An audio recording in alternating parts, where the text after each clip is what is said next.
Hey guys, welcome to the Creative Arena. So in this tutorial, I'm going to show you how to create a smooth sticky footer with rounded corners in Elementor easily without the use of any line of CSS code or additional plugin. At the end of this tutorial, we're going to create something that looks like so.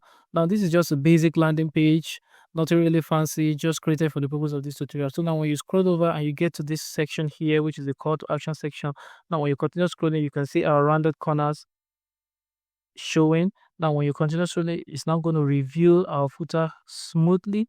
As you can see, you scroll back up and then you scroll down, you have this smooth footer revealing effect. Now there are a series of ways of achieving this.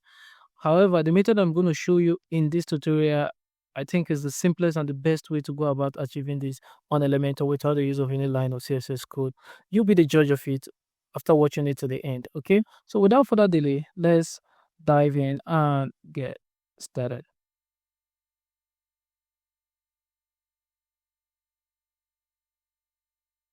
So in our Elementor editing screen, I've already taken the time out to create a very simple page, as you can see here.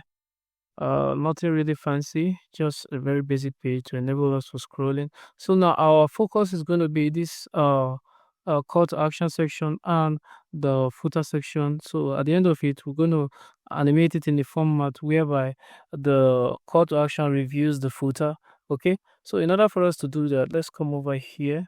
You can see here for the footer, we have a basic footer setup here. However, we'll have a footer wrapper and then we'll now have a container within the footer wrapper called the footer. Now it is within this footer that will now have this container that contains this content here. As you can see, 4 containers here like that contains each of these contents. So in your structure for your footer, make sure you do it in a format whereby you have a footer wrapper and then another container within the footer wrapper that houses your footer design. Okay, now you're going to understand why, because it enables the effect, the method we're going to use to achieve this effect works smoothly. Okay, so what I'm going to do here is I'm just going to come over here, select this footer, come over to the add element and then search for our spacer. And then I'm just going to select the spacer. So we now have the spacer added here. And then I'm going to drag it right above the footer container. Okay, so we now have our spacer somewhere here. Okay, so now for the spacer, I'm going to change the unit from pixel to VH and give it the value of 90 VH. Okay, so we will now have this scroll room like this, as you can see. Okay, so what I'm going to do next is I'll come over here to our footer container, then come over here. For the z index, I'm going to give it the value of 0. Then I'm going to come over here to the motion effect. This is where we'll have the sticky effect. I'm going to set it to the bottom. And then for the stay in column, I'm going to toggle this to yes. So now this is what we'll have. So now when you scroll, you see our footer stays in column. However, that spacer effect we added, you can see it's acting up pretty nicely.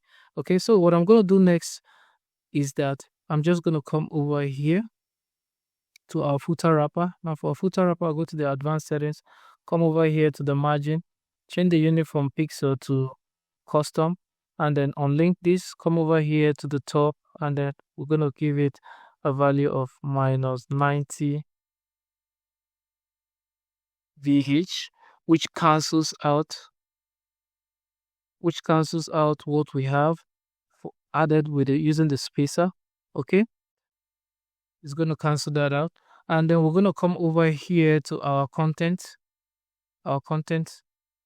container, this content container wrapper, go to the advanced settings, come over here to where we have the z-index and give it the z-index value of 5. Make sure whatever value you give, make sure it's above the z-index value for our footer and footer wrapper container like that.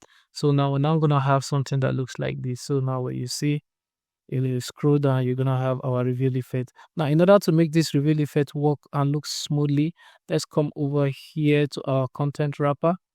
Now go to the style option and then come over here to have the border radius. We're going to link this now. For the bottom, we're going to set it to 50 pixel, and then for the left, we're going to set it to 50 pixel. However, for the top and right, we're going to leave it at 0. Okay, so now we're going to have this cool effect. Now when you scroll and you come over to this portion, you now have this effect like this. As you can see, it's revealing it like this.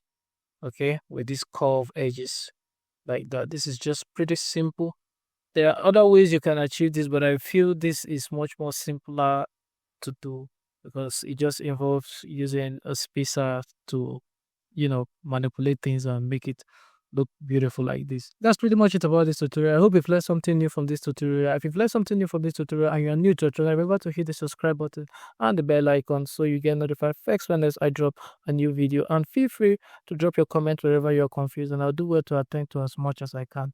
But until then, see you on our next video. Bye bye.